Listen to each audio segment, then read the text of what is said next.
Want to see how to generate scroll-stopping AI social clips? Well, good, because I was about to show you anyway. Let's say I've got a LinkedIn post and I want to make a video from it. Well, normally I'd have to shoot video or use B-roll or spend like a million hours animating something. But now I just generate it in Descript. I'll start by dropping in the text of my post and either recording my VO or using my AI voice. And if you haven't made your AI voice clone, there's a link in the description that'll show you how. Now I'm gonna make my scenes for where I want to add video.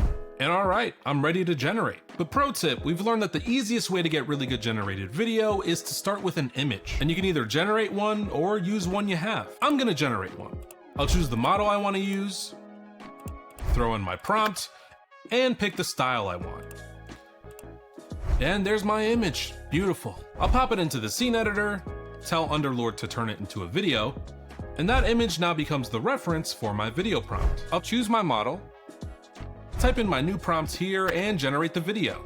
And perfect. And now I'll just repeat that process for all my other scenes. Just like that, I turn the post I wrote into a great looking video, ready to grab eyeballs on shorts or reels or wherever I want. So now you can turn anything, written posts, blogs, whatever weird idea pops into your head in the shower, into social clips to post anywhere. So go generate something, why don't you?